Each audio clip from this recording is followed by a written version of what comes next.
Jasodanandana Brajajanaranjana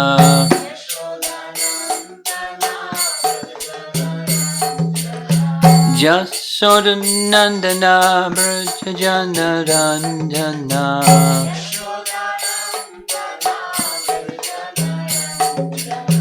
Jamuna Tira Vanachadi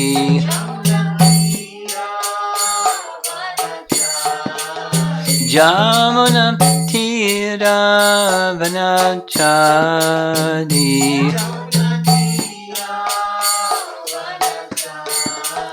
Jaya Radha Madhava Kunja Vihari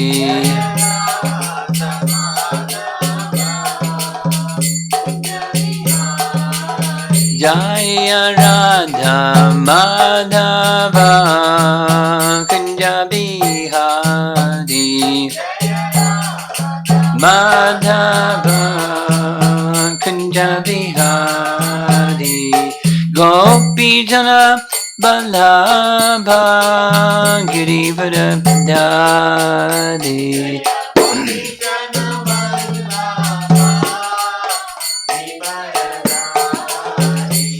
Gopi Jana Balabha Girivara Dadi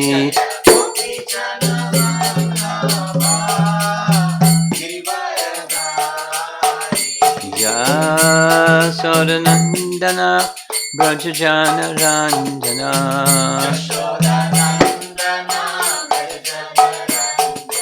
Jasodanandana Brajajana Ranjana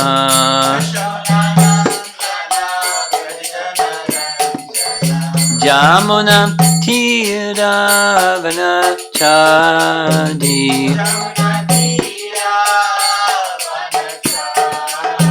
Jamuna Tira Vanachadi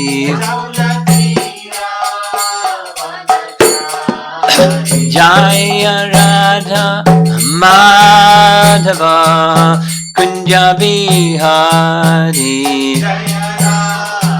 Madhava Kunja Vihari Jaya Radha Madhava Kunja Vihari Madhava Kunja Vihari Jayom Vishnupad Paramahansa Parivajagacharya Astatarasatasi Srimad His Divine Grace A.C. Bhaktivedanta Swami Srila Prabhupada Ki Gaur Bhakta Vrinda Ki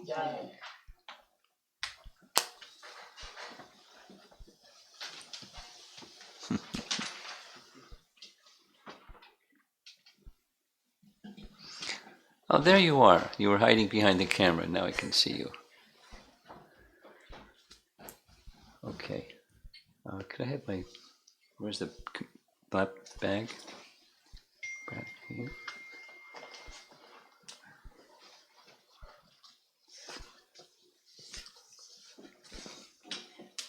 Because Wednesday is the appearance day of Lord Nrsimhadev, right? So this evening and tomorrow evening and the next morning, next several classes will be focused on the appearance of Lord Nrsimhadev.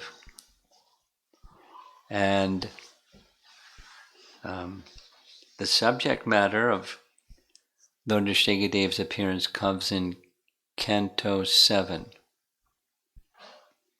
Canto 7. Canto 7 comes after Canto 6. And in Canto 6, there's a number of discussions of Lord Vishnu coming to take the side of the demigods and protecting the demigods. And so, the beginning of Canto 7, it's a discussion between Narada and Yudhishthira. And the Pandavas are also there. Narada is visiting the assembly of the Pandavas.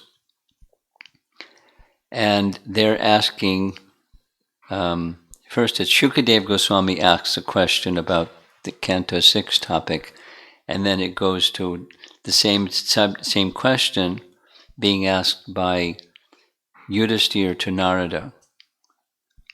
And the question is the Lord partial or impartial?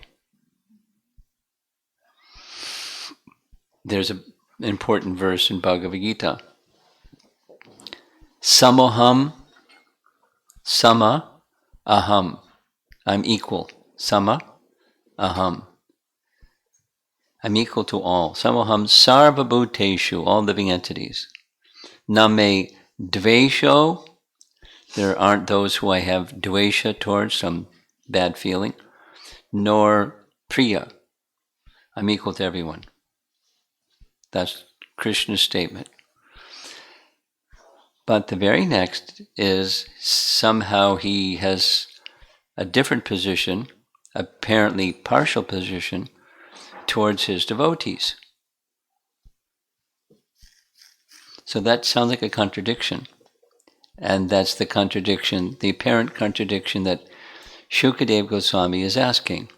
And then later Yudhisthira asks Narada. So it's a philosophical question. And then, of course, the Puranic story illustrates the answer, but the answer is given before this story. First is the philosophy. So chapter 1 of Canto 7 is a prelude to this whole discussion about the appearance of Lord Nrsimhadev to come to protect Prahlad. And even in distinction, the position of, could you pour some water? The position of the devotee of Prahlad Maharaj as the pure devotee in contrast or compared to the demigods. In other words, there's a hierarchy of purity. And Prahlad is way at the top of purity. And the demigods aren't as high as Prahlad is. Which is shown in the Leela, because the demigods tried to pacify Lord Nrsimhadev and they're not successful. Immediately Prahlad is successful. Before he even speaks, the anger of Lord Nrsimhadev subsides. Because apparently he's partial to Prahlad in comparison to the demigods. He came, Lord Nrsimhadev appeared at the request of the demigods to protect against the demon Hiranyakashipu. So he came for them, but he came especially for Prahlad. So it's is he equal or is he partial question. A really short answer, kind of like takes care of the whole thing in one sense. There's the feature of Paramatma, that's the Lord in the heart, Paramatma, and he's equal. And then there's the Bhagavan feature, and he's partial. That is, he sees the devotion, and he responds to the devotion, and that's very natural. It's not only human, it's personal, because Bhagavan is the personal feature. Another verse in Bhagavad Gita, Krishna says, Yayatam mam prapadyante. Prapadyante means surrender. As they surrender unto me, he reciprocates. In Prabhupada's language, when someone comes as a demon, they say, you're my enemy. You say, oh, okay. You'd like me to be your enemy, then I'll be your enemy. Then he interacts with him as they regard him. And there's others that regard him as a devotee, as his devotee. Oh, you regarding me as my devotee, very well. I'll reciprocate with you in that way. In that sense, he's not inimical to the demons, although it looks like, because he defeats them in battle on behalf of the demigods, and He kills some of them, but he gives them liberation. So he gives them liberation, or he gives them liberation. But the liberation that the demons receive is not the same liberation as the devotees receive. You know the difference? I'll explain the difference. Liberation can mean different things. Liberation can just mean negation, like cessation of material suffering. Freedom from material, cessation of material activity. That's a negative, the supreme. So some of the demons, like Arishtasura, we spoke a little bit about Arishtasura and the Brahma Vimohan Lila, the pastimes of Brahma stealing the calves and the cows, had happened on the same day as Krishna's killing of the Aghasura demon, the big serpent. That serpent, the soul of the serpent, merged into the body of Krishna. Or Shishupal. You know what Shishupal? You've heard his name? Yeah? And so his head was severed, and the soul of Shishupal merged into the body of Krishna. He achieved that kind of liberation, oneness. But that's cessation of his bad activity. But then what's on the other side of ceasing bad activity? Those are other kinds of liberations. Achieving the planet of the Lord, engaging in activities with the Lord, having opulences like the Lord, having a form like the Lord, Satchitananda, spiritual form like the Lord. And that's another kind of liberation. It's where you engaged in service with your spiritual form in relation to the Supreme Person.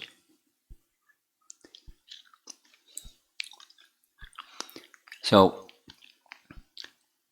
liberation can mean just negation, or liberation can mean the positive activity of the living entity.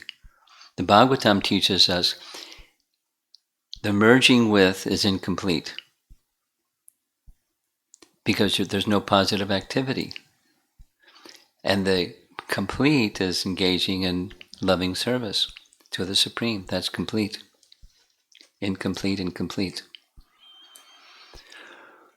So if he kills the demon, they may merge into his existence. So he releases them from their reactions of all their misdeeds, and they achieve liberation. They're free of material bondage. That's kindness, although the external part is just as happened with Hiranyakashipu. He was killed by Lord Nrsimhadev, and he was released from sins. We hear in the story later, Prahlad says, "Please forgive my father. Please relieve him from the reactions of all of his misdeeds, including trying to kill me." And Lord Nrsimhadev said, "Well, that's already accomplished. Because of his relation with you and your pure devotion, it's already accomplished. So ask for something else, because it's already accomplished." By being killed by Lord Nrsimhadev, his sins were gone. Reactions to his sins were gone. So it looks fierce, but it's giving him mercy. And over there is Prahlad, and it's another kind of mercy. But the mercy differing because of the regard that Hiranyakashipu has and the regard that Prahlad has for the same person. So he shows a different feature to the two persons. But it's merciful and merciful in both cases. So that's the topic. And I'm going to read the first 3 verses and their purports, and we'll discuss a little bit. So Canto 7, interesting, is each of the it's not part of the Sanskrit of the Bhagavad Purana, but Prabhupada gave each of the cantos a heading, like a title. So the heading for this canto, Canto 7, is the science of God. How to know Him. The science of God begins with this philosophical question.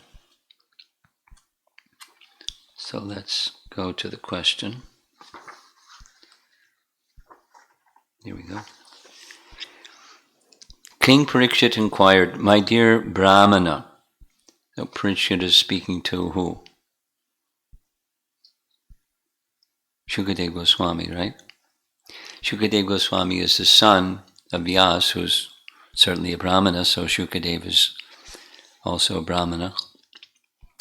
"My dear Brahmana,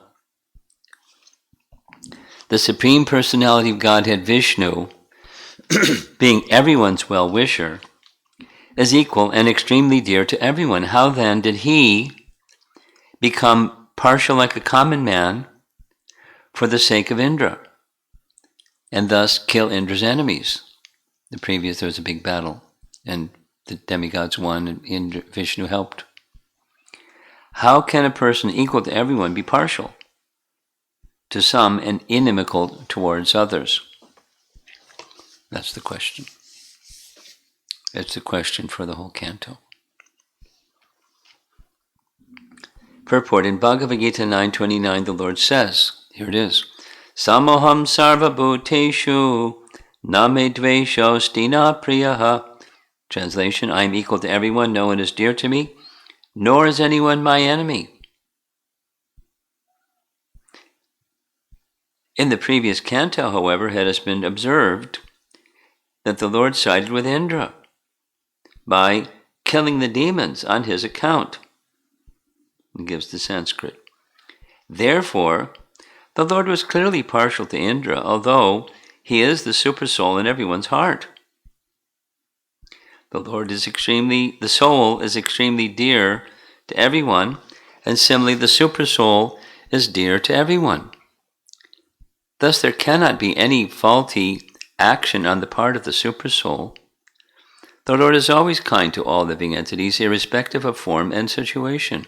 Yet He took the side of Indra, just like an ordinary friend. This was the subject of Parikshit Maharaj's inquiry.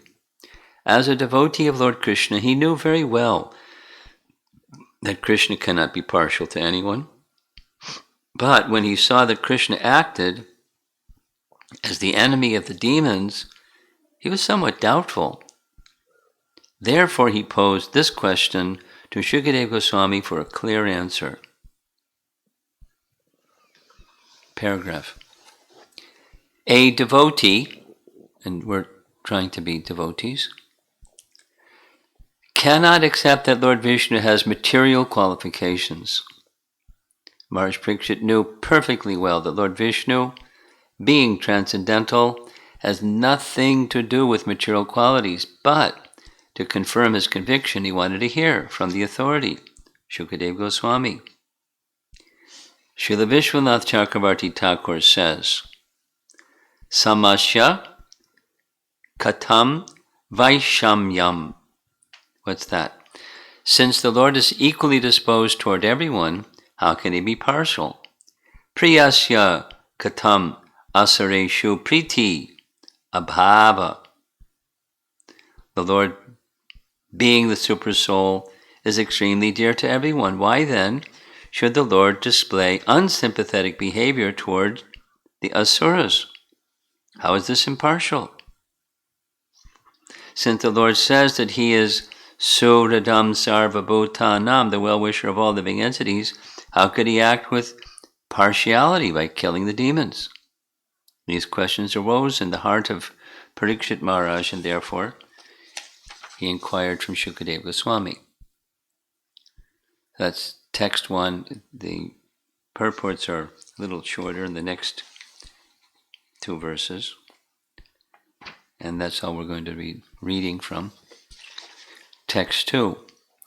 Lord Vishnu Himself, the Supreme Personality of Godhead, is the reservoir of all pleasure. Therefore, what benefit would He derive from siding with the demigods? What interest would He fulfill in this way? Since the Lord is transcendental, why should he fear the asuras, and how can he be envious of them? These are material qualities, and he has no material qualities. So he's speaking as if he has material qualities when they're not material qualities. So it's begging the question, as they say. And Shukadeva Goswami is happy to supply the answer.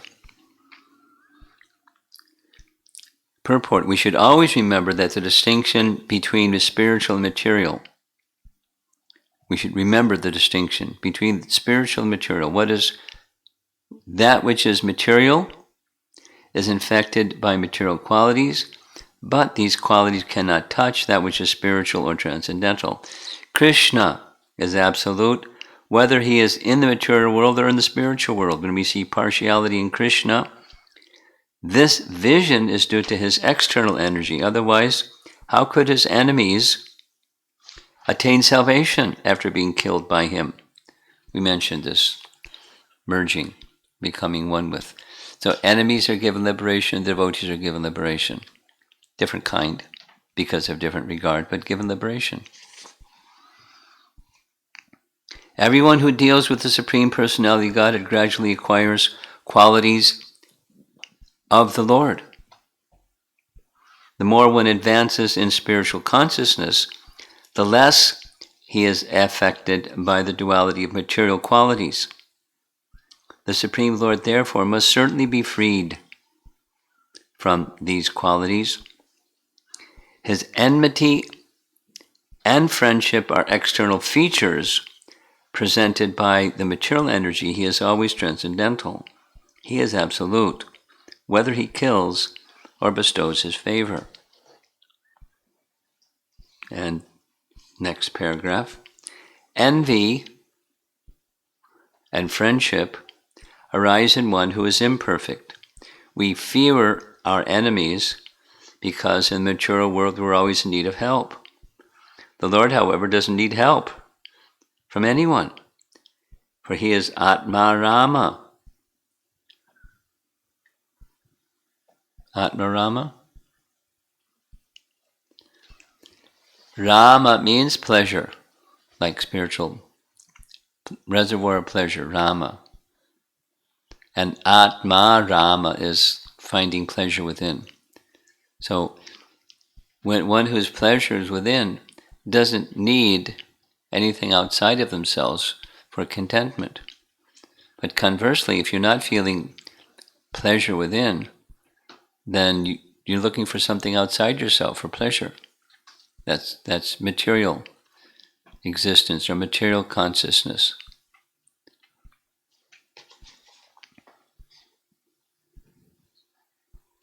So he quotes the verse, Bhagavad Gita chapter 9:26, which is just before that verse 27, the Samoham, which is Patram pushpam phalam toyam yo me bhaktya prayachati tad aham bhaktyuparitam ashnami prayatatmanaha. If a devotee offers me with devotion a little leaf, a flower, fruit, or water, I shall accept it. Why does the Lord say this? Is he dependent on the offerings of the devotee? He is not actually dependent, but he likes to be dependent upon his devotee. This is his mercy. Similarly, he does not fear the asuras. Thus, there is no question of partiality in the Supreme Personality of Godhead. I mean, there's a whole, the first 25 verses of this chapter is going back and forth on this topic. So we're not going to cover it threadbare in the beginning, but it's just laying the ground.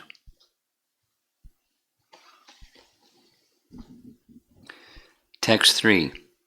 This is again Parikshit Maharaj to Shukadeva.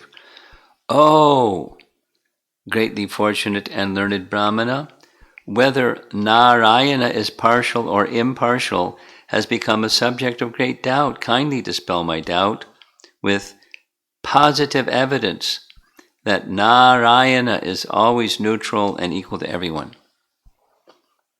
Same topic in each of these 3 verses. Purport. Since Lord Narayana is absolute, his transcendental qualities are described as one.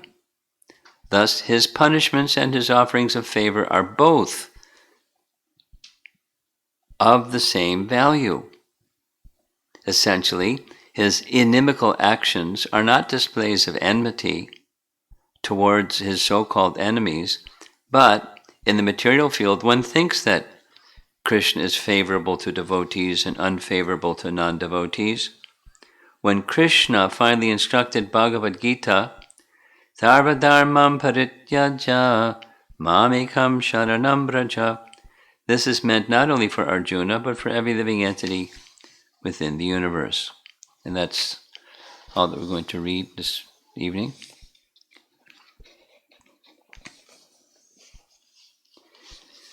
As we know from Bhagavad Gita, as old as the creation is, which is really old, there's always these 2 classes. Not just, modern times. It's the way things are. The suras and asuras, the divine and demoniac. And then there's the Supreme Lord, who is equal to everyone. So he interacts with the demoniac one way, and he interacts with the divine in a different way. But it's not a partiality interaction, it's he is responding to how they regard him. And we discussed this on Sunday. I don't know if you were able to attend the Sunday class, but one of the 2 of the features of Lord Nrsimhadev is he gives protection, particularly to Prahlad, but in general to those who have regard for him. And he removes obstacles on the path of devotion. There's obstacles on the path of devotion, and largely the obstacles are the obstacles inside. But sometimes there's obstacles outside, and Lord Nrsimhadev gives protection against those obstacles. Now, I was asked to, in the course of the next few days, to read about or narrate some pastimes of Lord Nrsimhadev. In Mayapur, there's a very celebrated deity of Lord Nrsimhadev. You seen pictures? Yeah. And he looked like, because his feature is Ugra Nrsimha. Ugra means terrible. His hands are like this, and it's just before he pounces on Hiranyakashipu. His mouth is open, his teeth are showing, his nails are extended.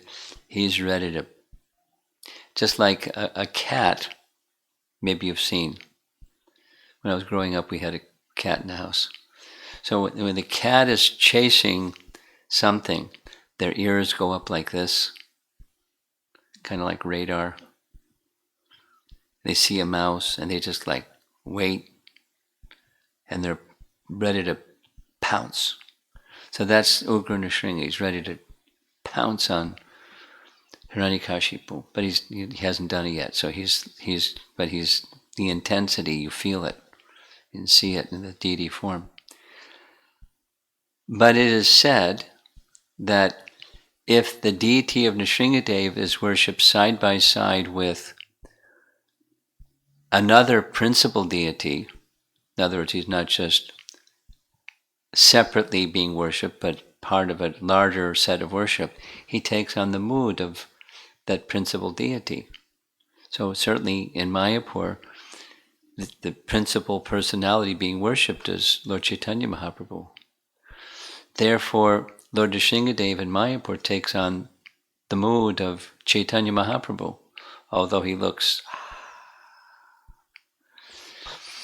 So I'm going to read a couple of different pastimes in appreciation of that deity, but one of them is not even from Mayapur. It's another situation, South Africa, where the protection of Lord Nrsimhadev is unbelievable.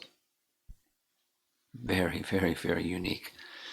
So I was asked to do this. I'm going to do this. I had a printout, but I didn't bring the printout, so I'm just going to have to find the page for just a moment here.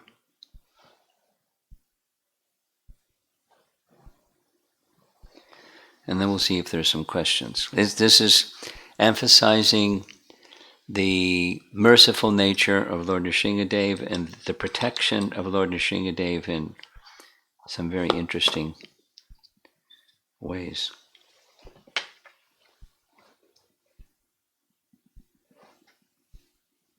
There we go. There we go.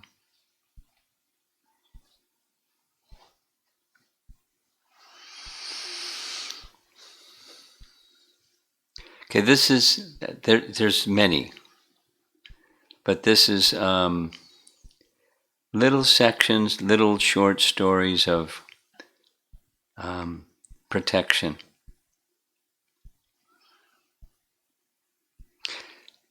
This is written by Amoga Das. A few years ago, I presented a photo table at the Sunday feast at one of our temples. One devotee came up to the table and held a photo of Lord Nrsimhadev in his hands. I encouraged him to take Lord Nrsimhadev home, but he said, "Oh, if only I was qualified to worship him," and quickly walked away. He seemed afraid of Lord Nrsimhadev. More recently, my daughter and her husband removed the photo of Lord Nrsimhadev from their altar because they heard that some couples have been devastated by worshipping an Ugra Nrsimha deity in your home. That's this deity in Mayapur. Ugra Nrsimha is the terrifying form of the Lord standing ready to attack the demons and totally destroy them in order to save his devotee Prahlad. To worship him in his deity form, one must be strictly celibate. That's in Mayapur, the only brahmacharis. And there are many strict rules and methods of worship. One point is that having a photo of the deity on an altar is not the same as having a deity. But more importantly, Lord Nrsimhadev in Mayapur is extremely merciful. When he tells the story, I'll narrate it quickly. During the time of Bhaktisiddhanta, there was some dacoits that came and attacked and his headquarters. And so he instructed that they should install a deity of Nrsimhadev for protection. So when there was some attack in the ISKCON temple some decades later, the same, referring to what Bhaktisiddhanta did, they decided to install a deity of Nrsimhadev to protect the campus and the devotees and the deities and everything. So they made a trip to South India to arrange for a deity to be carved by a very celebrated deity carver in South India. And on the train, one of the devotees had a dream of a form of Lord Nrsimhadev in his dream. And it was very vivid. Very vivid. So he described it when he woke up. He described it to the other devotees they were traveling with, and that was decided. That was Lord Nrsimhadev indicating he wants that form. So they described to the carver the form. And he tilted his head back and said, "Very well." So they made the deposit, and it was going to be some months later that the deity was done, because it's a very large deity. And meanwhile, some envious person somewhere in another part of South India heard that the carver is making for ISKCON a Nrsimha deity. So he went to this carver and said, "I'll pay you double what they were going to pay you." Let me have the deity. And he said, I can't do that. I'm an ethical man. But I'll tell you that this particular form they want worshipped, if they make mistakes in the worship, they're finished. He said, oh, very good. Hurry up and finish. And then the devotees came when the deity was done, and they saw the deity and was awesome. And then the carver told them what happened. The envious man, they gave his name. This is what he said, this is what he did, and this is what I told him. But what I didn't tell him was when this Nrsimha is worshipped in a place where another primary deity is worshipped, he takes on the mood of the primary deity.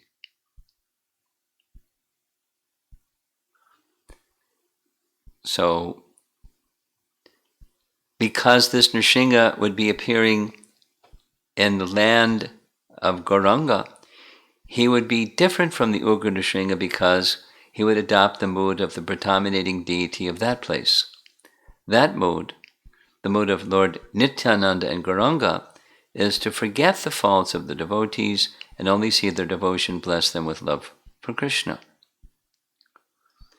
It is written that Lord Nityananda is Lord Balaram, plus mercy. He's not different from Lord Balaram, yet he's different from Lord Balaram because of his unprecedented mercy upon the fallen souls. In fact, the abode of Nitai Gauranga is called Audarya. You heard that term before? Mercy, it means. So, Vaikuntha is Aishvarya, Braja is Madhurya, sweetness, opulence, sweetness, and mercy, Audarya, the abode of Lord Chaitanya, which means it manifests mercy upon the devotees regardless of their faults. In a similar way, Lord Nrsimhadev at ISKCON Mayapur is none different than Ugra Nrsimha, yet he's very different than Ugra Nrsimha because of his unprecedented mercy. Therefore, I have started a webpage with the title, Merciful Nrsimhadev. Careful study of the pastimes here will give the realization that this Mayapur Nrsimhadev is extremely kind and merciful to all. And then he tells some stories. After we offered a night set of clothing to Merciful Nrsimhadev a few years ago, Jananivas Prabhu, that's the head pujari, sat down with my wife and myself in the temple. He told us that Lord Nrsimhadev derives ecstasy from serving Gauranga by helping devotees in his Sankirtan movement. I pondered the idea of one form of the Lord serving another, Nrsimha serving Gauranga. Isn't it true that Lord Balaram manifests Krishna's shoes, umbrella, and other paraphernalia to serve him? Isn't it true that Lord Nityananda serves Gauranga and Advaita Acharya serves them all? I had often thought about the photographs I make of Merciful Nrsimhadev, feeling that his face reveals not anger but a huge ecstatic smile. When in Chandan Yatra, when they cover the deity in sandalwood, you see it, it's a big smile.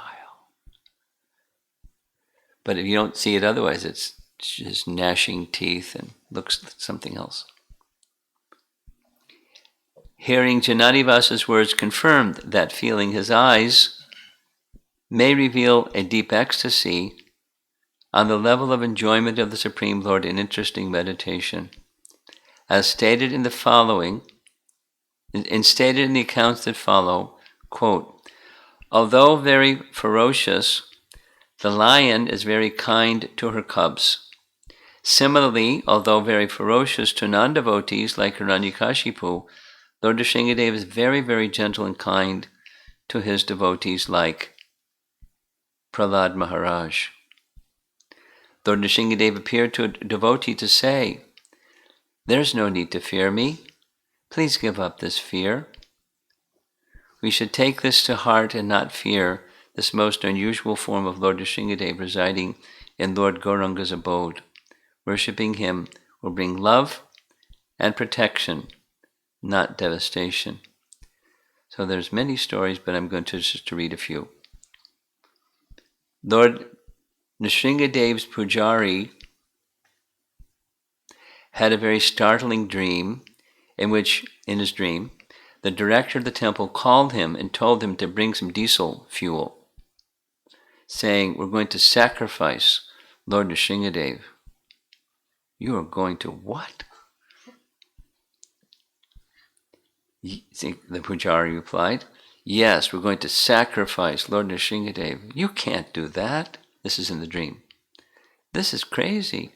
Just bring the diesel fuel, will you?" "Okay, I'll bring the diesel fuel, but I don't want anything to do with this. It doesn't make any sense." That was in the dream.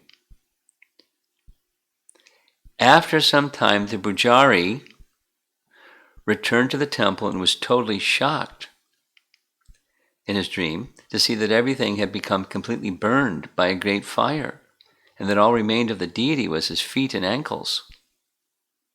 That was in the dream. Early the next morning, he approached the chief Pujari and asked if he could explain the meaning of the terrible nightmare. After thinking for a while, he began to smile and said, "Oh, yes. Yesterday was the start of Jaladan." That's a festival of dripping water on the Shalagram Shilas for 1 month. Because at the feet of Lord Nrsimhadev, there's many Shilas. But we forgot to observe it. Therefore, Nrsimhadev is letting you know that he is burning up and you should immediately begin Jaladan, which we did.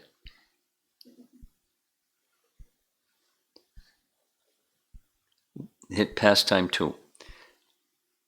Once Lord Nrsimhadev's worship was going on as usual when the Pujari noticed that one flower fell from Nrsimhadev's garland.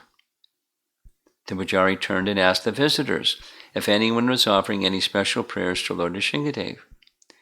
The visitors in front did not say anything, but from the back one lady came forward with tears in her eyes. She said, "My daughter got married about 4 or 5 years ago and she has no issue. The people in my son-in-law's house considered inauspicious, so I was praying to Nrsimhadev that he might help her in her desperate situation." Then the Pujari said, "Your prayer is granted. The symptom is that this flower fell from Nrsimha's garland. Please take this and keep it nicely. You can wash this flower and give the water to your daughter to drink." Then the lady left, and later the Pujari forgot the incident. After 1 year, the same devotee, along with her daughter, son-in-law, and newborn baby, came smiling to Nrsimhadev. She reminded the Pujari about the prayer she made 1 year back, as a result of which her daughter gave birth to a very nice baby boy, whom they named Prahlad. And once again, they offered a very nice puja to Lord Nrsimhadev. Maybe it's coincidental, right? Pastime 3. One of our Namahata devotees, Kalyanit Dasi, has 2 daughters, gives the names of them both. Both of them are married, and they have grown-up children. They both live in the same city, Berhampur. Once, the husband of Pratibha fell extremely sick and was in coma, near to death. Along with the other relatives, the younger sister, Anubha, that's the sister of the one who was in a coma, whose husband was in a coma, was also in great anxiety about her brother-in-law's situation. She went to the hospital. And as she was a devotee, she prayed to Lord Nrsimhadev to help her brother-in-law.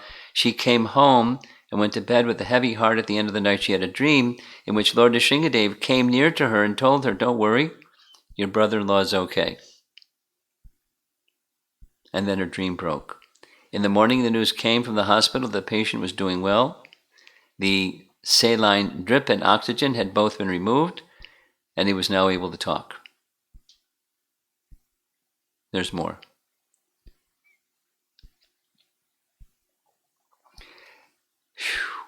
There was a fight in a village.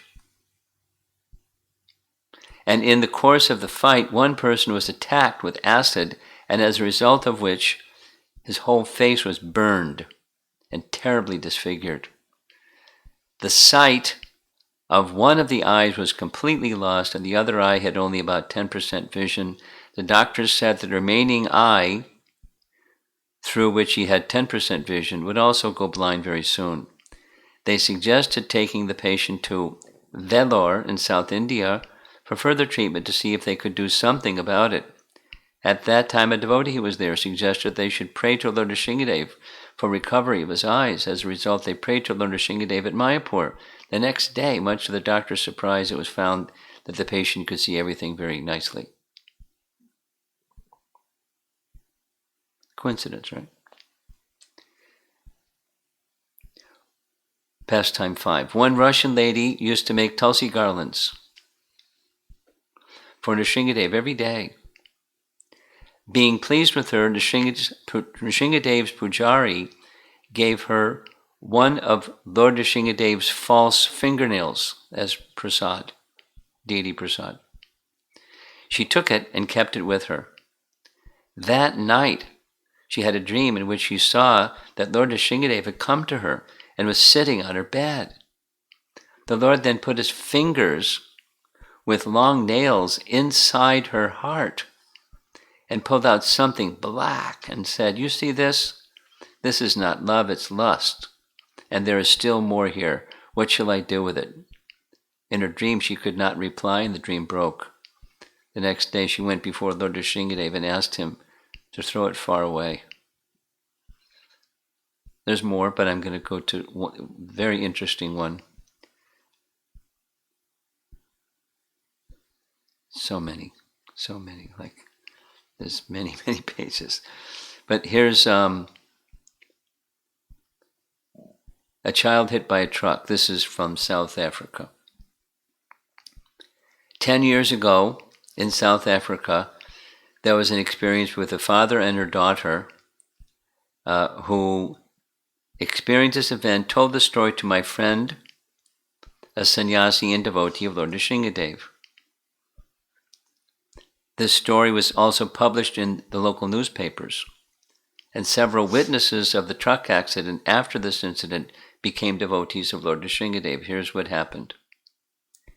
A simple Vaishnav family living in the country. They had a 5-year-old daughter. The girl was a fan of Nrsimhadev. She found him simply funny, as he looked half man, half lion, and she felt very attracted to him. She often told her playmates about her favorite god, a lion, and the kids always wondered, what kind of god could be a lion? What can a 5-year-old girl know about God? She wasn't initiated. The father of the family followed some other guru and later accepted initiation, but there was a small Hindu community in that village that they were in touch with. One day, the girl was playing outside with her ball together with other kids along the side of the street. The ball rolled onto the street and the girl ran after her precious ball. There was usually no traffic, a rarely used country road, but this time a very fast truck came swiftly down the road. The girl, in her play, didn't see the truck coming. The father was on the first floor of their house and saw his young girl running out to the street. He also saw the huge truck coming close to his daughter with fast speed. The father yelled at her, but she didn't hear him. So he jumped out of the window of this first floor to save his daughter and broke both his legs and remained laying on the ground in pain. He had to watch how his little girl was hit by the truck and thrown through the air some 20 meters away. All children and neighbors around who observed this froze. The father later said that his only desire when he saw this was to die.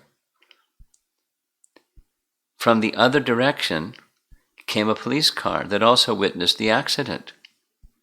The truck went on, and the policeman stopped his police car across the street. The truck driver hardly stopped his truck, and he seemed to be drunk. The policeman immediately called the ambulance and ran over to the motionless girl laying on the grass. The closest hospital was a small private clinic. The ambulance came but refused to take the girl, being afraid they wouldn't have the necessary equipment to help the injured girl, help the injuries the girl must have.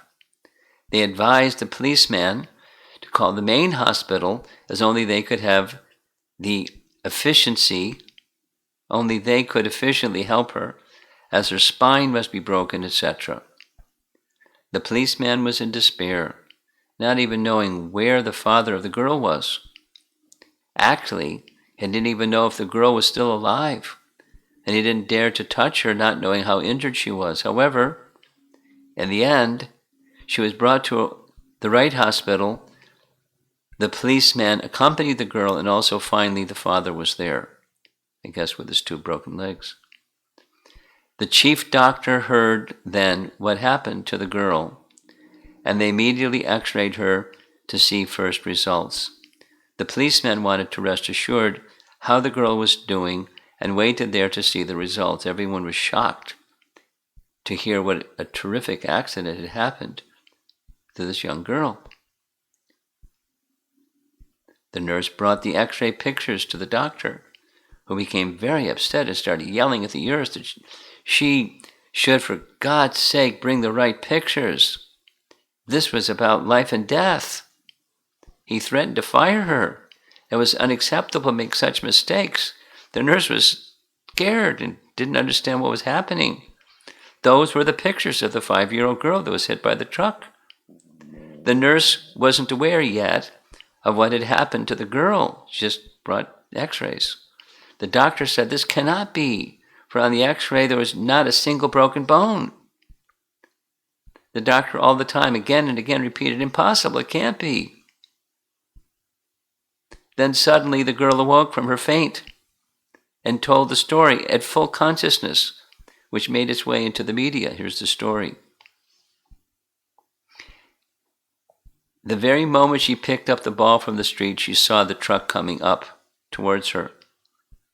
The only thing she could do was yell out for help. She didn't call for mommy or daddy, but for her Nrsimhadev. In this moment, when the truck should have hit her, she suddenly saw Nrsimhadev pick her up from the ground, smiled at her and said, "Don't be afraid, nothing will happen to you." The girl continued her story. The Lord put her on the other side of the street into the grass. But when putting her down, he accidentally scratched her waist, which hurt her a bit. She spoke about how beautiful Nrsimhadev was, his hair, his eyes, etc. But his claws are very sharp. He should cut his nails. He wore a golden dhoti, etc. The doctor didn't understand anything and told the policeman she was in shock and hallucinating, which is normal.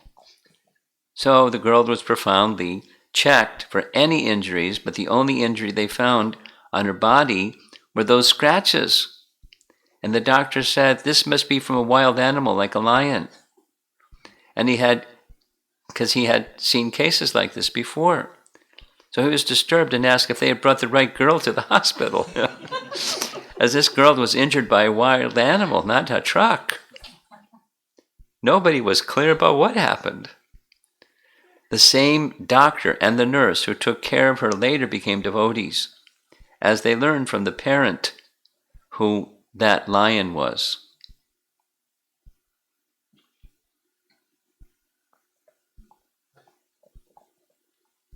Then there's the writer is making his comments. These are stories in Mahabharata, but this is a modern one.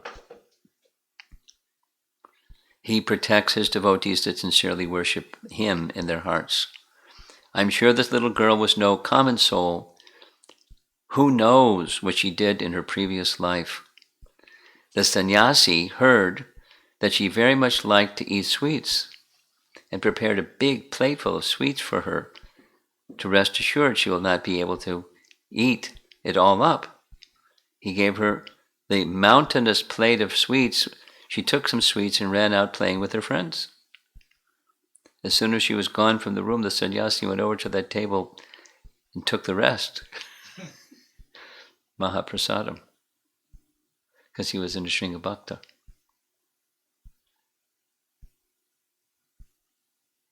It doesn't say where in South Africa, but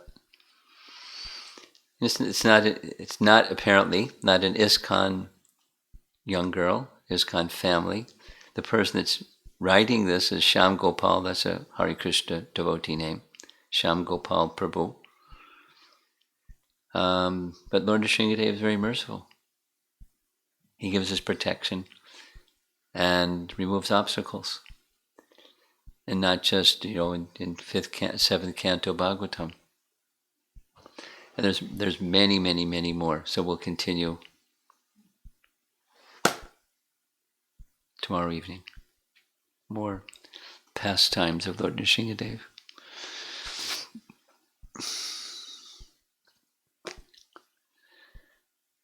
So any discussion on our topic this evening, the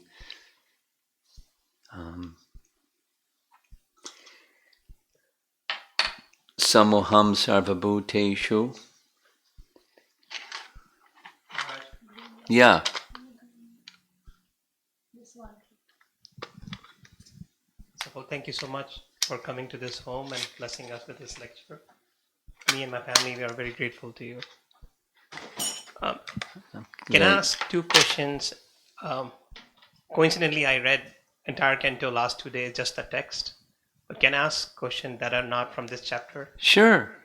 Well, one question is from Bhagavatam. The other question is my own dilemma that I've been having for years. So every time when I do the Nrsimhadev Aarti in the morning or at the temple, I've observed the mood always is glorification of Lord Nrsimha. Or whenever there are challenges in life, I pray to him, and the mood always is requesting for protection or mercy.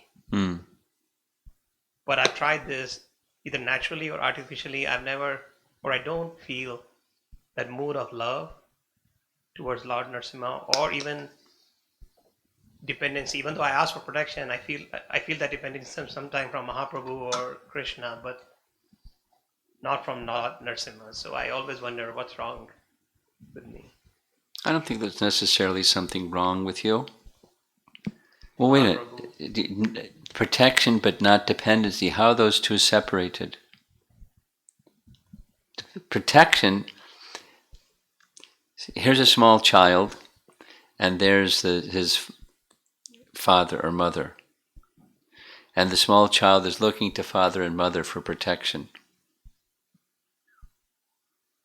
So how's that? Well, that's where that's the dilemma, right? I always feel that Krishna will protect me, Mahaprabhu will take care of me. But when I pray in challenges, I pray to Lord Nrsimha always. Well, that's a dilemma. Krishna and Chaitanya Mahaprabhu, one answer is they are avatari, the source of all avatars. And so within Lord Chaitanya and within Krishna, Nrsimhadev's feature is also there. It's already there. It's a subset of something that they have. They have everything. So the aspect of protection is especially pronounced in Lord Nrsimhadev. So to pray to him for protection, that's appropriate, because he wants to give it, and he has the power to give it. But that power to give it is also within Chaitanya Mahaprabhu. So I don't think it's wrong. It's part of our training in one sense. We take shelter of Lord Nrsimhadev when there's need for protection, because immediately he's ready. And that's Krishna and Lord Chaitanya as well. It comes in a different form, but that's Lord Chaitanya and Krishna as well. Maharaj. So I don't think you need to adjust anything. Okay. Thank you. That helps. So can I ask my second question? And I think I can't remember the chapter. I think it's chapter 12 or 11 Of the seventh canto? Of the seventh canto. Okay.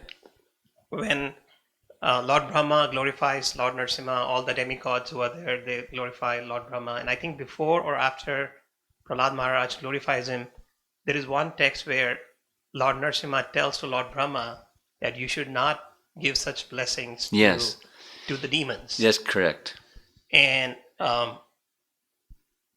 believe it or not, I read that four times. For some reason, I felt very nice after reading that text. Very nice that, okay, wow, Lord did mention this to Lord Brahma, because I've always wondered, in the Vedic times, there have been so many battles just because some exalted personality got mad and cursed someone or blessed someone. So all these battles and wars have been because of that, right? So first time I read in Bhagavatam that Lord actually said something to Lord Brahma, and I felt very nice. But maybe it's an imaginary question, so I don't know if you have read in scriptures, but the next verse doesn't talk about Lord Brahma's response. So I've always imagined in my heart, what might Lord Brahma have said to Lord Nrsimha? Sorry, or is there any scripture reference? And also, second part is, after this incident or after this whole pastime, did Lord Brahma bless someone else with similar things? Yes, Ravana. Even though Lord told Ravana. Ravana, okay. Brihat Bhagavatamrita. You familiar with that title? Sorry, could you repeat that? Brihat Bhagavatamrita. No. It's a 3-volume set of books published by the BBT, translated by Gopi Pranadhana Prabhu and his team under the BBT supervision. And it's written by Sanatana Goswami, and it has 2 parts. And in the first of the 2 parts, Narada goes to different persons seeking who is the greatest recipient of the mercy of the Lord. And when he goes to Lord Brahma, he says, "You're the greatest recipient." He said, No. Even Lord Nrsimhadev instructed me, because I did the wrong thing. I gave a benediction to Hiranyakashipu, and then I did it again. So you can read in the commentary. It's a part of Vedabase, because it's a BBT publication. The commentary, because Sanatan wrote the text, and he also wrote commentary to his text. So you can read in the commentary what his contemplations and all of that. It's interesting. I can't remember it offhand at the moment. Brihat Bhagavatamrita, Part 1. Narada goes to Brahmaloka and meets Lord Brahma. I'll read that. Thank you, Maharaj. I've always been curious. What did Lord Brahma say back to Lord Nrsimha? Well, it may very well be something like he said after the Brahma Vimohan Leela.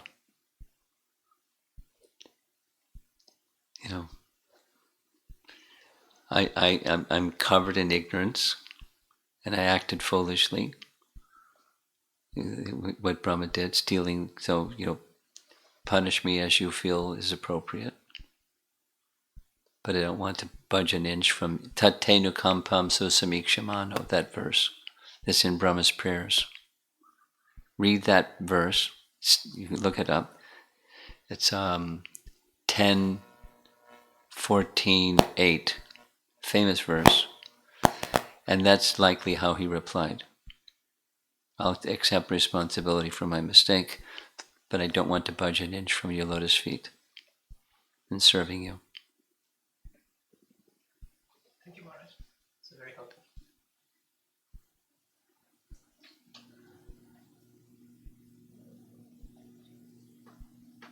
Okay.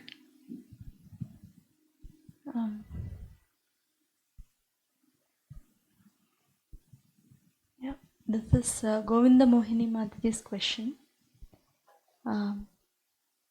having this tendency of forgetfulness of Krishna, Could you turn the speaker this way? Okay, keep going.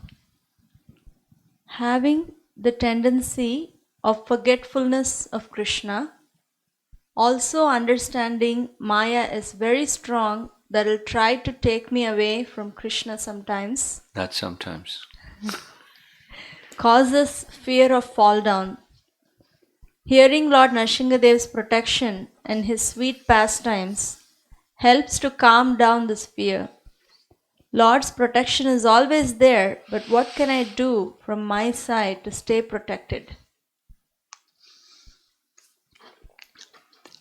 To stay protected, it's negative and positive. Recognize we're in a risky situation, being in the material world.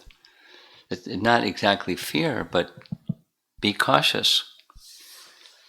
Like, let's say, you're getting in your car and, you fasten your seatbelt and you stay within the speed limit and you stop at stop signs and stoplights and, you not just get from A to B, but you do defensive driving because there's lots of car accidents out there. So you take precaution. So now similarly, you're living your life and there's risk of falling prey to Maya. So it's good to be in this, the flashing yellow light. You're exercising caution because it's a risky place we're traveling through. But at the same time, that's the caution side. And the positive side, I'll be protected. It's not like we run out into the street when a truck is coming to chase a ball and think, Lord Nrsimhadev is going to come and pick me up. We don't act cavalier and foolish. But at the same time, the protection, oversight of the Supreme Lord is always going to be there. We should be sure of that. So that's the negative and the positive, the caution side and the positive shelter-taking side. Just practice. Live your life like that.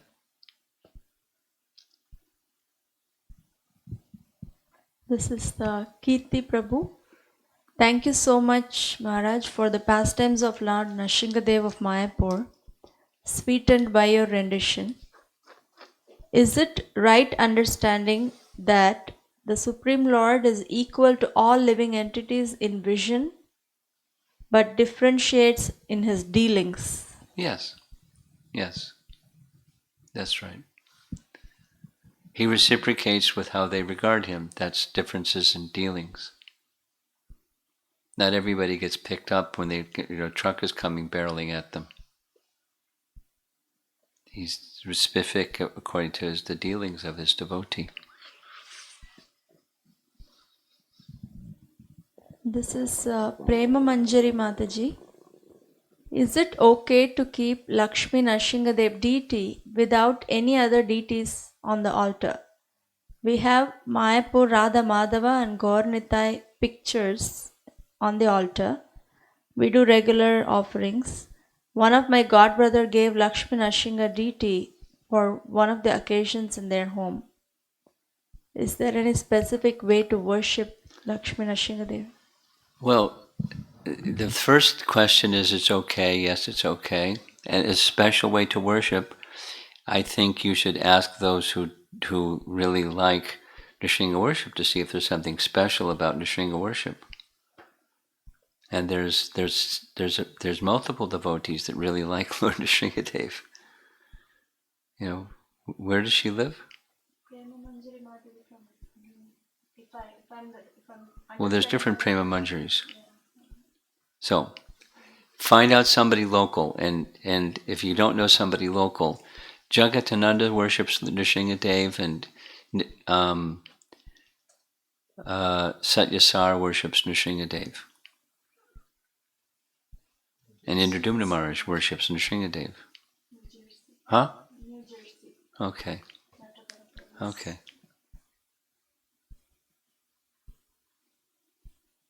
Go ahead. And this is Hari Prabhu from Boston. Isn't it an arrangement of the Lord Himself to cause Brahma to super bless the Ravana, Hiranyakashipu, etc., so that Lord would incarnate to kill them and return them as Jaya Vijaya?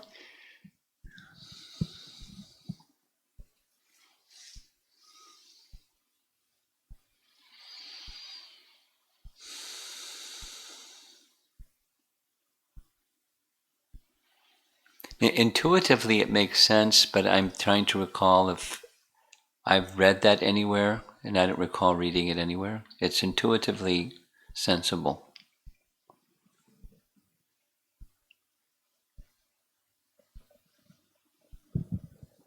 This is Sri Radhika Mataji. There are many religions that are based on miracle cures. Mm-hmm. Miracle cures are very attractive to persons seeking material benedictions from being religious. Yes. When sharing such miracles of Lord Nrsimha with others, is it important to stay focused on the fact that bhakti does not aim for a miracle cure? Is it a disservice to provide such carrots to those who will be attracted to them? Well, one of the points of emphasis that's made specific for Nrsimhadev is that even people that are materialistic, I mean, it's not just mixed devotion; it's mainly mixed, not so much devotion. He's very merciful, anyways, because it's his nature to be very merciful, and mercifulness, not just miracle cure, but mercifulness is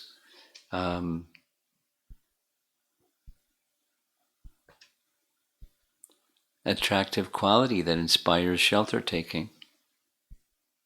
Like, one of the stories that was read was a lady that made garlands for Lord Nrsimhadev, and she did it for a long time, and the reciprocation was one of the items of paraphernalia of the deity, and then the reciprocation that came from Lord Nrsimhadev in a dream.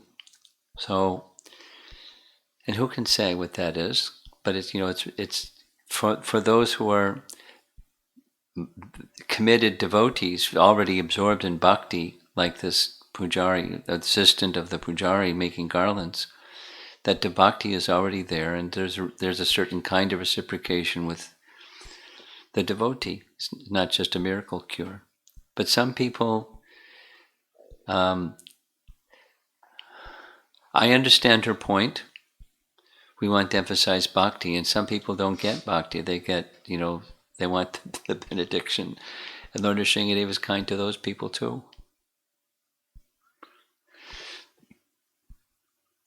It's his merciful nature.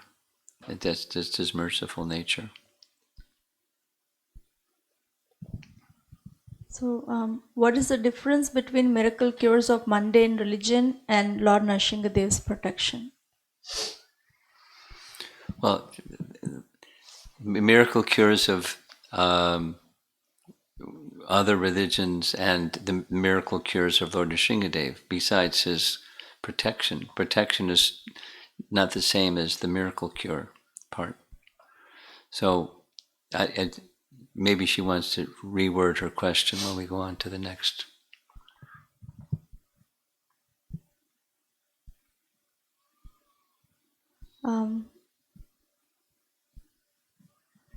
So Radha has two questions. Radha is a young girl. Again, her age is 9. 7 or 8? That's what I think. Okay, 7 or 8. At context. First question is, Lord Nrsimhadev promised Prahlad that he will liberate Hiranyakashipu. But then Hiranyakashipu takes 2 more births as a demon. How do I understand this? Well, liberation, that's a good question. Thank you, Radha. That liberation meant freed from the reactions of his past misdeeds. That's the negation part that we spoke about a little bit earlier. He was relieved, that kind of liberation, all the reactions of all of his terrible sinful activities were gone. That kind of liberation. But he hadn't taken shelter of the personality of Godhead, and so another birth.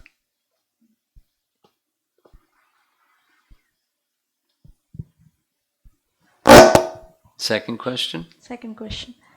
I felt inspired hearing the story of 5-year-old girl. My question is, if I face difficult situations... Depends on the situation. It also depends on consciousness, because her calling was not manipulative. It wasn't calculated. It was just her heart. Yeah.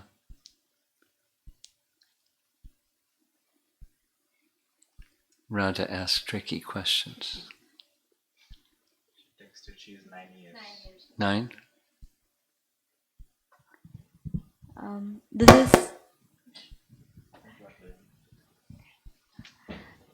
This is Amara Mataji's question.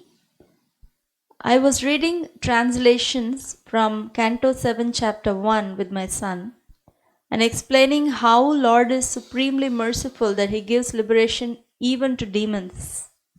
His response was that he knew that they were Jaya and Vijaya. Then I explained how they were destroying everything and torturing everyone. Then his response was, because they were demons, else this Leela won't happen. How can I explain him better about the merciful nature of the Lord? I think you did a pretty good job. Your son is just very clever.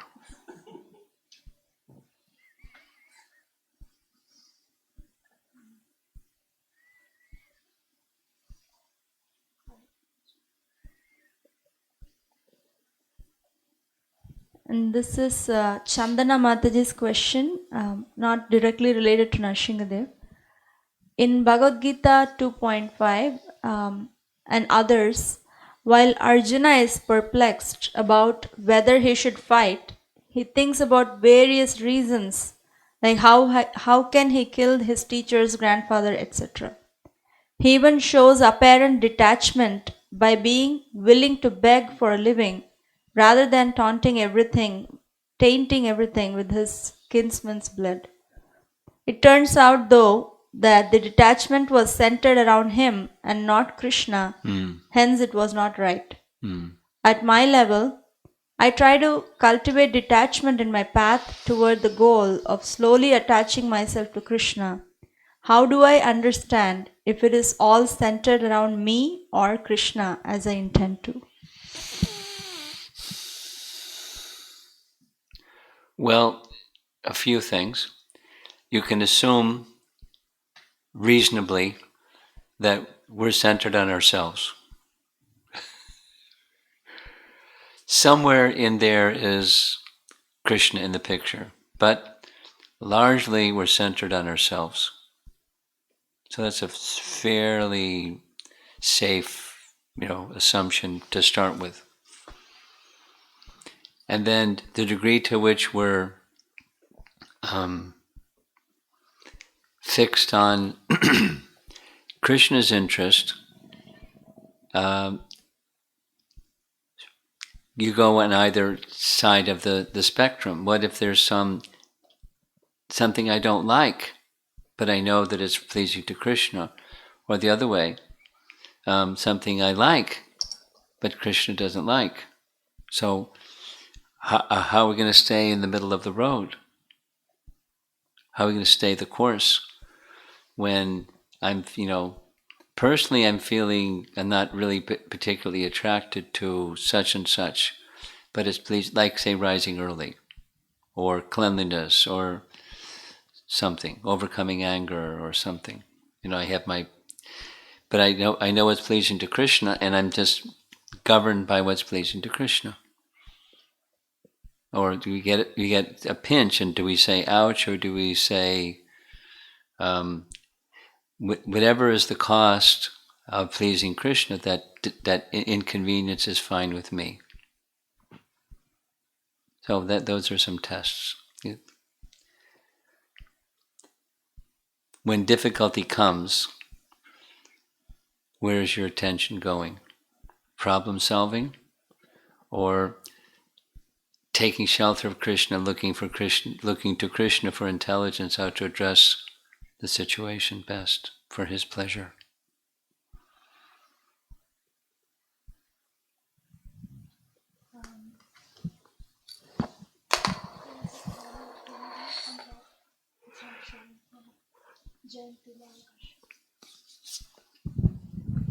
It is from Jayanti Balakrishnan. Beautiful class Maharaj knew so many effects of Nrsimhadev. Taking the mood of the principal deity of the temple was very interesting to hear, and because of your mercy, and I understood this. Thank you very much. And Radha Vallabha Prabhu asked the question. Dear Guru Maharaj, we have observed elevated devotees fixed in their conscious connection even with poor health condition or personal crisis. Is that fixed consciousness in crisis a form of protection of Lordship? Well, it's a form of spiritual strength for sure. And with that spiritual strength, behind the spiritual strength, there's determination to be an instrument of the Lord's pleasure, the Lord's service. So you can't, that's not exactly protection, but it's certainly protection. The spiritual well-being is a form of protection. Yeah. It's a different way of looking at what protection is, that's all I'm saying.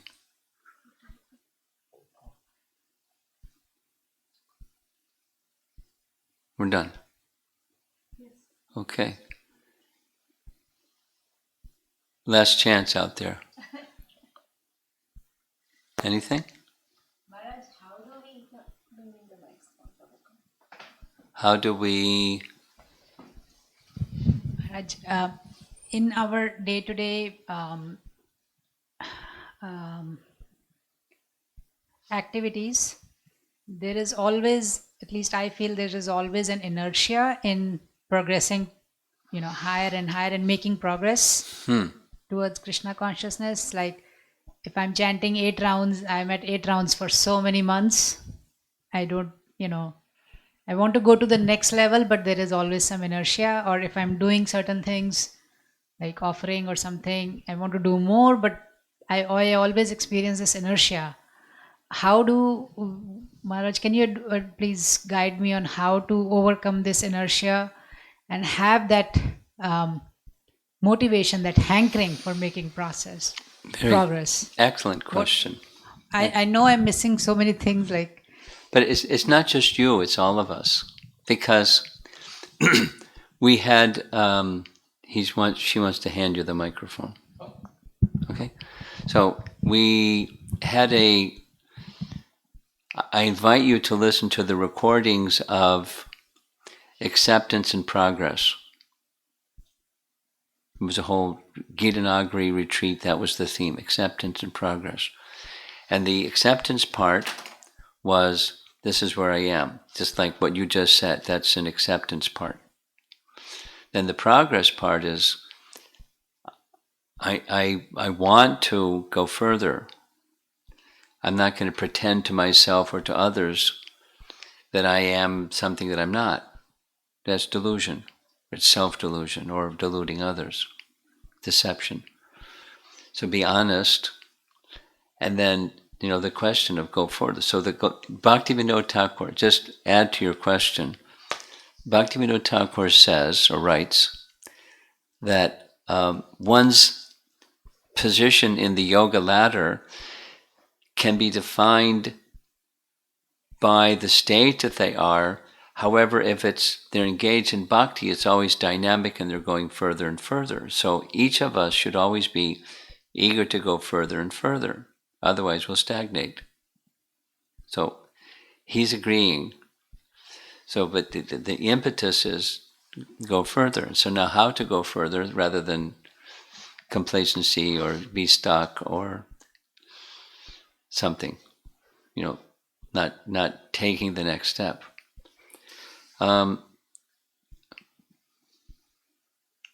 that you want to take the next step. That's the biggest factor. However, not just you, but conditioned souls are a little, we like our comfort zone. And it takes a little bit of stretching to go out of your comfort zone. Something like yoga. You ever done yoga or see yoga being performed? So it's not just sit so you're comfortable. You stretch a little bit and hold it, and then back. Or physical therapy. Here's little bit, and then back. And you continue to do that, and with physical therapy, the harmed muscle becomes normal again, just by repeated. The physical therapist that I was seeing said, the test for me is when it hurts, you stop. But a little bit of stretch, little bit, then the flexibility. So that's how. Just find something. This is the level, and don't make too long of a list. Just a short doable list of, this is something that I think is reasonable for me to do, and then you commit to do it and you stay with it, and just stay with it for some substantial period of time. A real good chanting of rounds is a good thing. Set a period of time that by for this many months I'm going to keep this standard for you till you're up to 18 or 16 Janmashtami or whatever birthday or something, and just hold yourself to that. Something that's good to help in this department is Ekadasi. You take some vrata on Ekadasi. You're going to do, this is my normal, and on Ekadasi I'm going to do this much above my normal. Whatever that, reading, chanting, hearing, something. And it comes every 2 weeks, and then you get used to that. And the month of Damodar, it's right in Nectar Devotion. Just in principle, can be something really small, but do it every day for a month. I mean, many people, it's just kind of like an ISKCON thing. We sing the Damodarastakam prayers and offer a lamp. And that's nice, if we can do that for a month. What else can we do for the next month and for a year? So taking something and sticking with it is good, and that'll help you get out of this complacency zone. Those are some things, and make a commitment and hold yourself accountable to somebody. That's another one. Can you please check in on me? Can I report to you every, whatever it is, once a week, how I did with my commitment?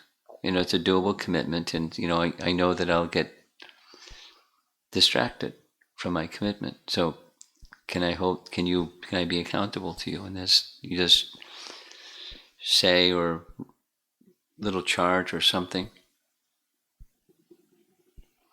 The starting point is the desire to go the next step, and then the doable step, and stay with it.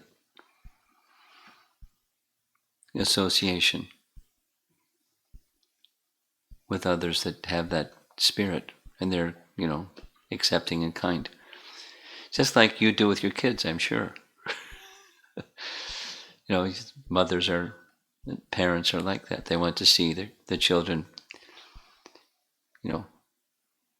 nice and good character, and some area of improvement, and you support that little area of improvement like that. So somebody that you hold yourself accountable to, a good association, and they'll help you. It's very important principle in spiritual life, sadhu sangha.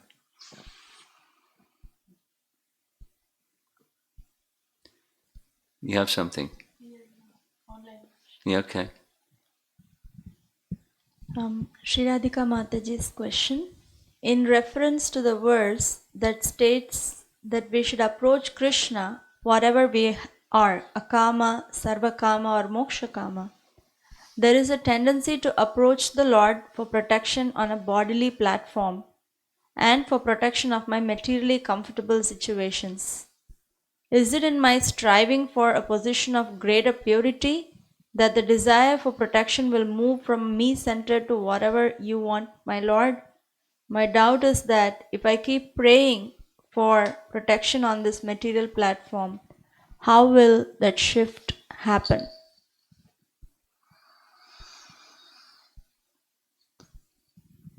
Slowly. But if one feels protected, then the shift is natural.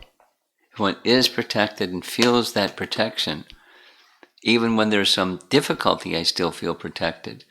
That that's the advancement that one is looking for. Different persons have different coverings and different needs and so forth.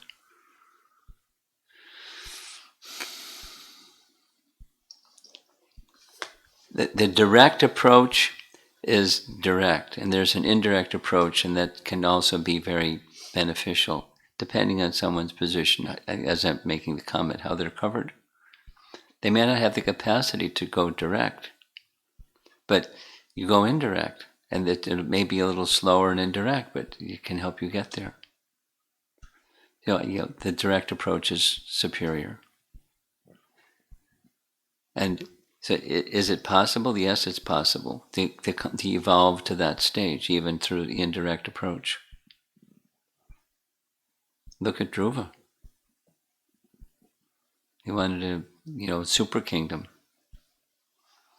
He was very motivated by that material impetus. Okay, I'm going to end with this. I'm going to ask our two younger generation persons here to share something that you heard this evening, either about the equanimity of Lord Vishnu towards everybody, or something about Lord Nrsimhadev in particular and his merciful, protective nature. Something that you'll carry with you till the next few days, thinking about something that you heard. I learned that Lord Nrsimhadev is very loving to his devotees, and he'll protect them at all costs. And that's what I want to, and I want to start loving him more. Good. For the next few days. Okay. And forever. Okay. Well, let's do the next few days. That's a good start. Like when I was younger, we would hear the story about Chandkazi a lot. So then when you spoke about Lord Nrsimhadev treating demons versus devotees differently, it made me start thinking about that more. So I think I have a new appreciation for that story. Yeah, and I will definitely, I feel like I've learned from that a lot. Good. He opened his shirt and showed the claw marks on his chest. I'll spare you this time, but don't do this again. Yeah.